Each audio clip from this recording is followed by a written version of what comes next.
Om Swastiastu. Assalamualaikum warahmatullahi wabarakatuh. Shalom, Namo Buddhaya, salam kebajikan bagi kita semua. Izinkan saya, Made Hendra Dwi Karmawan Sudipo, SSM Hum, dalam menjelaskan mata kuliah yang saya ampu di Fakultas Bahasa Asing Universitas Malasaraswati Denpasar sebagai salah satu persyaratan dalam pernyataan diri dosen dalam unjuk kerja Tridharma Perguruan Tinggi atau PDD UKT PT.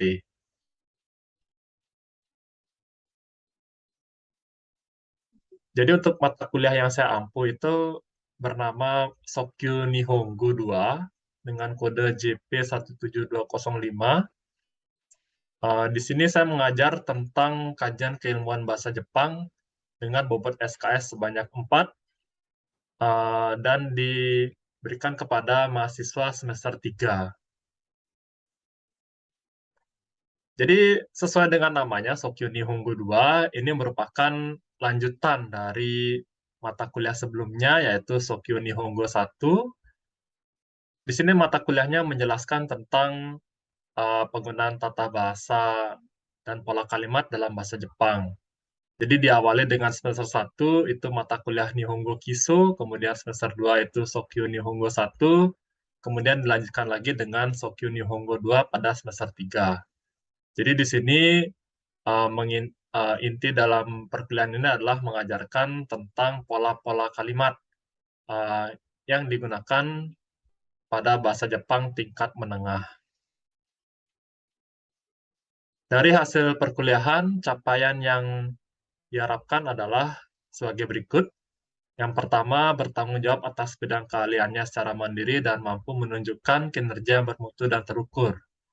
Kemudian yang kedua, menguasai teori dan konsep dasar dalam bahasa Jepang yang nanti digunakan untuk berkomunikasi secara efektif, baik secara lisan maupun secara tulisan. Kemudian yang ketiga itu menguasai kosakata dan pola kalimat bahasa Jepang setara dengan kemampuan ujian kemampuan bahasa Jepang tingkat N4. Jadi di sini karena diwajibkan untuk mengikuti ujian kemampuan bahasa Jepang atau JLPT tingkat N4, itu mahasiswa harus setidaknya dapat menguasai pola-pola kalimat dan kosakata pada mata kuliah kali ini. Kemudian untuk materi kuliahnya, saya menggunakan buku utama itu berjudul Minano Nihongo Sokyu 2 Hongsatsu yang terbit tahun 2019 dan diterbitkan oleh 3A Corporation. Buku ini ada dua. Yang pertama buku buku paket utama itu buku bahasa Jepangnya. Kemudian ada juga buku yang berisi kosakata dan pola kalimatnya disertai dengan terjemahan bahasa Indonesianya.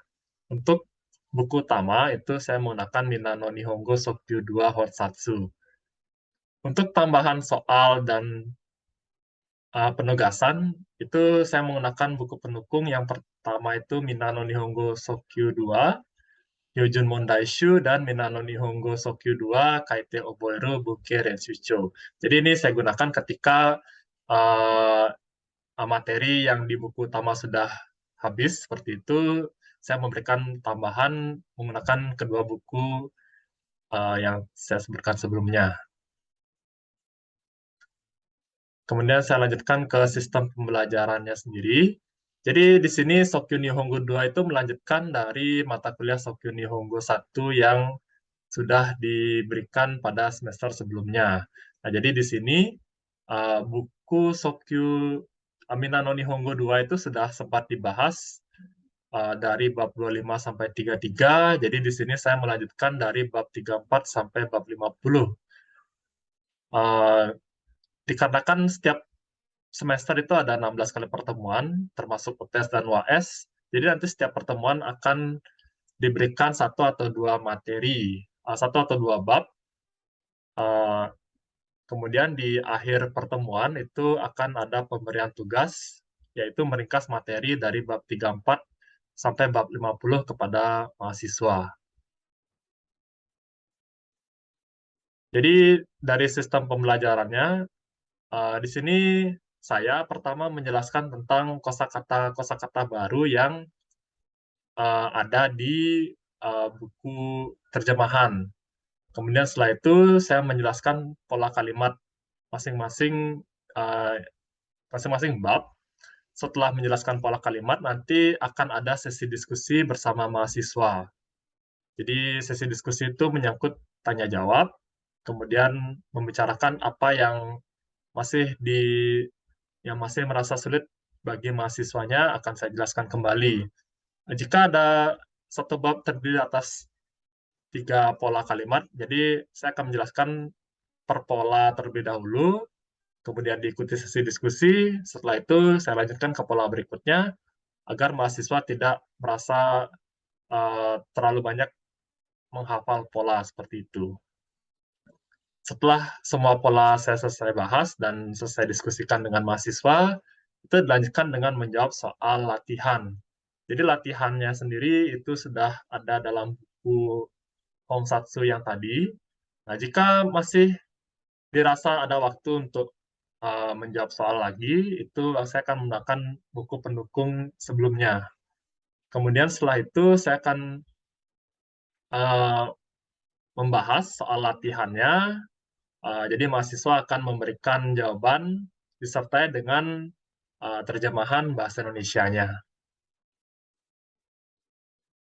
Dari unsur penilaian sendiri itu di sini saya menggunakan standar dari RPS, yaitu berupa kehadiran sebanyak 10%, keaktifan 15%, tugas dan kuis 25%, UTS 25%, dan UAS 25%. Jadi yang dinilai di sini tidak hanya sekedar dari penugasan UTS dan UAS saja, tapi juga saya melihat keaktifan dari mahasiswa tersebut, apakah dia aktif dalam sesi diskusi seperti itu. Kehadiran juga penting dalam aspek penilaian. Baik, sekarang saya akan menampilkan potongan video pembelajaran yang saya lakukan secara luring tentang perkuliahan Sokyu Nihongo 2. Hai minasan, konbanwa. Baik, jadi hari ini kita akan melanjutkan materi ya. Jadi hari ini kita akan membahas materi bab 4. Jadi yang pertama saya mau bahas itu adalah pola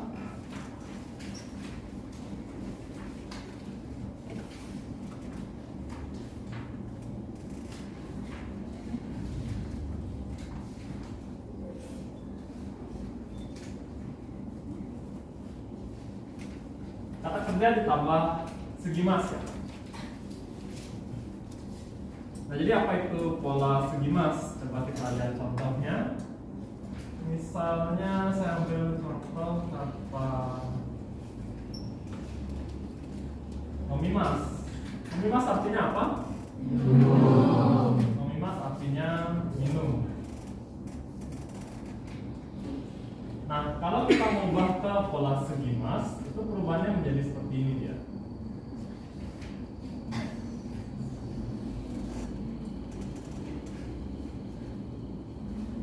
Ya, nomi segi mas. Nomi segi mas itu artinya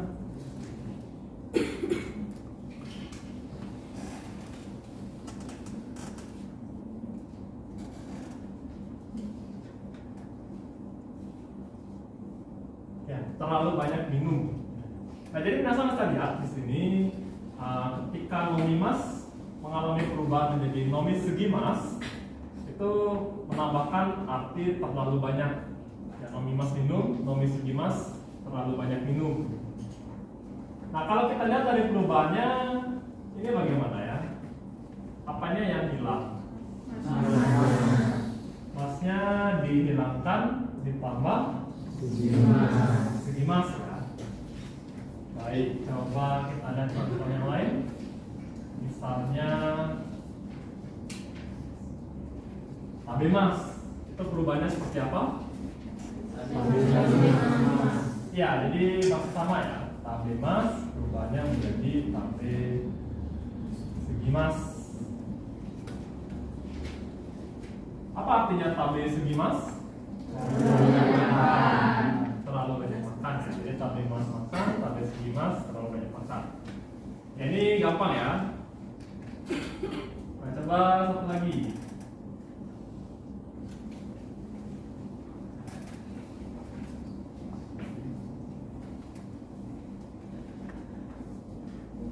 Hai, benkyou shimasu.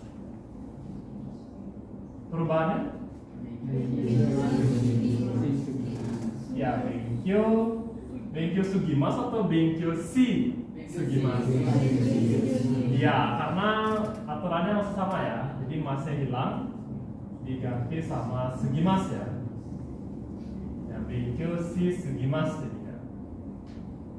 Apa artinya benkyou shi sugimasu? Terlalu banyak belajar ya. Jadi minasan bisa lihat di sini tuh masnya dihilangkan ya, diganti dengan kata sugimasu. Kalau yang golongan ketiga, karena dia berangkat shimasu, jadi ada si-nya ya, si sugimasu ya. Jadi benkyou shi sugimasu. Baik, contoh kalimatnya sekarang. Kalau kita mau buat kalimat menggunakan sugimasu, misalnya nomi sugimasu, misalnya kalimatnya seperti ini ya.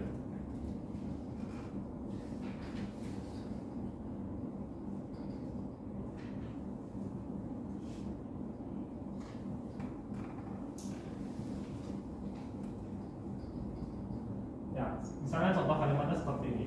Osake o nomi sugimashita. Kira-kira apa artinya? Ya, terlalu banyak minum sake ya. Itu sesuatu yang positif atau negatif? Negatif. Ya, jelas negatif ya. Terlalu banyak ya. Jadi sesuatu yang berlebihan itu biasanya negatif ya. Ya, terlalu banyak minum, terlalu banyak makan itu negatif ya. Ya, kira-kira ada yang ditanyakan dulu untuk polanya? Ya, Alisa? Contoh itu kalau benkyou shimasu itu bagaimana sih saya pakai itu masuk negatif? Ya, jadi benkyou shimasu kan belajar. Itu biasanya kan mengarah sesuatu yang positif. Tapi ketika kita bilang benkyou shi sugimasu, itu kesannya kayak terlalu banyak belajar, jadinya kan bisa ngantuk seperti itu, atau malah nggak konsentrasi, malah kebanyakan belajar ya. Ya, jadi bukan sesuatu yang positif ya kalau kita bilangnya terlalu banyak belajar. Kalau kita mau bilang yang positif mungkin rajin belajar ya. Tapi kalau kita pakai si sugimasu ini dia kesannya negatif ya, kalau tabemas jadi tabe sugimasu, ada yang bisa kasih contoh kalimat tidak? Ya, contoh kalimat terlalu banyak makan. Ya, salah satu.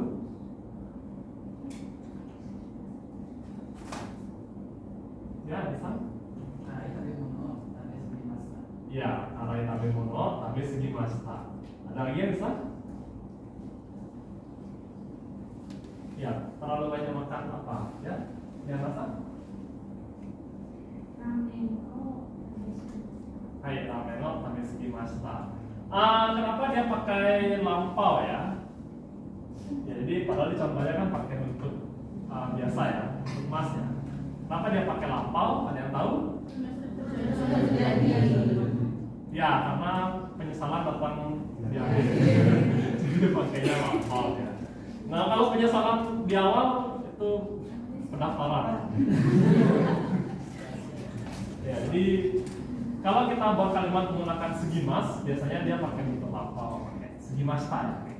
Atau mungkin diubah ke bentuk lain kayak tadi karai tabemono tabe sugite ya, karena terlalu banyak makan makanan pedas. Efeknya apa? Hai, otaka itaku narimashita. Jadi perutnya jadi sakit ya, banyak makan. Ya, benkyou shi sugite nemuku narimashita. Seperti itu juga bisa ya. Ya, baik. Kalau pola sugimasu itu nggak cuma kata kerja aja, kata sifat juga bisa ditambah pola sugimasu ya. Misalnya kayak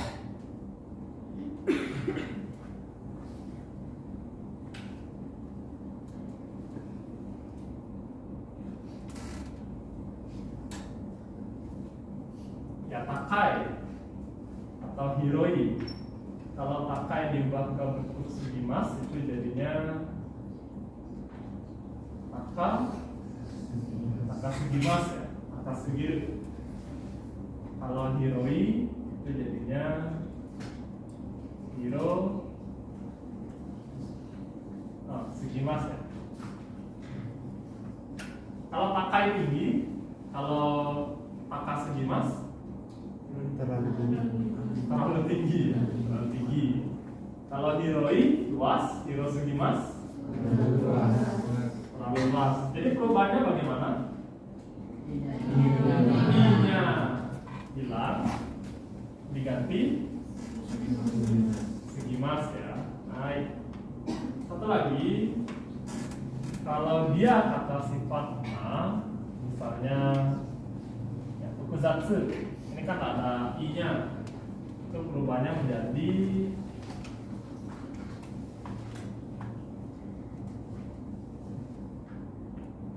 fukuzatsu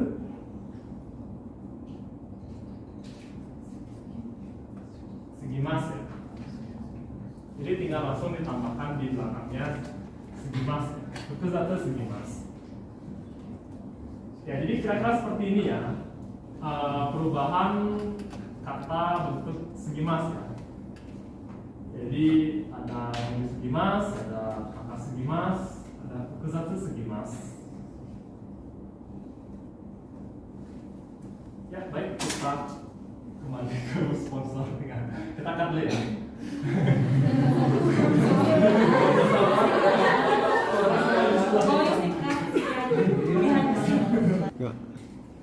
Nah. Ya baik, jadi tadi kita sudah membahas pola sugimas. Selanjutnya kita membahas pola kedua, yaitu kata kerja bentuk mas ditambah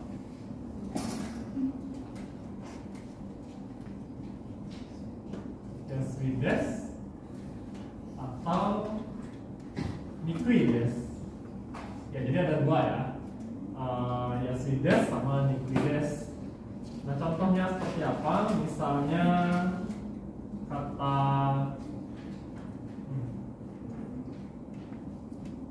sambil contoh kata yomimas. Yomimas apa artinya? Baca. Ya, yomimas artinya membaca. Kalau misalnya saya mengubah ini ke pola yasuides yang pertama, itu jadinya yomi yasuides ya. Jadi masih sama ya perubahannya ya. Jadi masnya dihilangkan, ditambahkan yasuides. Nah, kalau seperti di bukunya, pola yasuides itu menandakan kalau dia itu mudah dilakukan ya. Jadi yomi yasuides itu mudah apa? Ya, mudah dibaca ya. Kalau tadi kan yomimas membaca. Nah, ketika kita ubah ke pola yasuides, dia jadinya mudah dibaca ya. Yomi yasuides. Jadi seperti kata sifat ya. Kalau tadi kan membaca kan kegiatan ya. Kalau sekarang ya jadi deskripsi ya. Kata sifat. Lawannya yasuides itu ada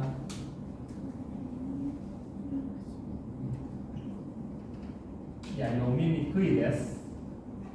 Ya, lawannya mudah apa? Sulit atau susah ya. Jadi sulit dibaca ya. Yomi nikuides. Ya, bisa dilihat di sini ya. Perubahannya sama keduanya, yasuides sama nikuides ya. Kalau yasuides mudah dibaca, kalau nikuides sulit dibaca ya. Misalnya kata kerja yang lain, saya ambil contoh ya, waremas. Ada yang tahu artinya? Nah, lalu pecah ya. Ya, pecah. Kalau kita bahas ke pola yasi bagaimana? Variasi ya, variasi ya. Artinya apa? Sudah pecah. Kalau sulit pecah? Warenikui des. Ya, ini seperti itu ya. waremas jadi ware yasui desu atau jadi ware nikui desu. Misalnya yang mudah dibaca, misalnya buku ini ya, buku ini mudah dibaca. Itu kira-kira seperti apa kalimatnya?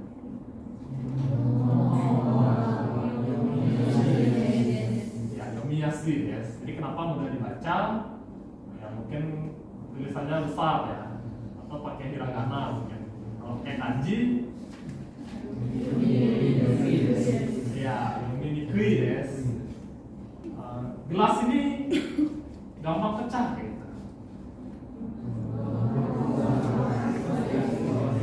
Ya, wareyasui desu. Kalau gelas ini sulit pecah,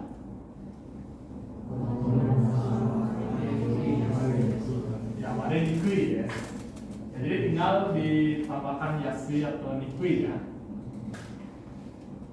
Ada yang ditanyakan dulu untuk pola yasui desu, nikui desu? Baik, saya Vanessa. Untuk suberi itu bisa dipakai yasui sama nikui atau tidak? Suberimas. Ya suberi.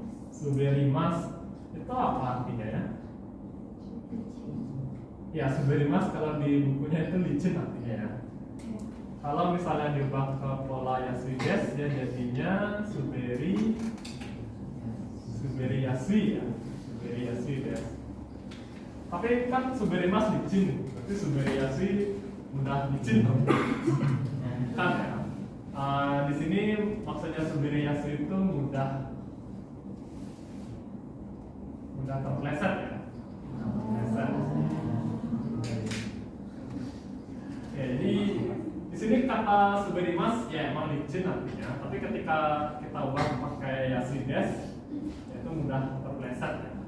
Jadi bukan mudah licin ya. Ya kalau suberi nikui sulit terpeleset, tapi nggak ada alat kayak gitu ya. Ya jadi ada lagi? Baik, semoga arimasen kara kita lanjutkan mengerjakan renshu-nya ya. Ya, minasan bisa dibuka bukunya halaman 30. Baik, demikian penjabaran dari salah satu mata kuliah yang saya ampu di program studi sastra Jepang Fakultas Bahasa Asing Universitas Mahasiswa Denpasar, yaitu Sokyu Nihongo 2. Atas perhatiannya saya ucapkan terima kasih. Om Santi Santi Santi Om. Assalamualaikum warahmatullahi wabarakatuh. Shalom nama budaya, salam kebajikan bagi kita semua.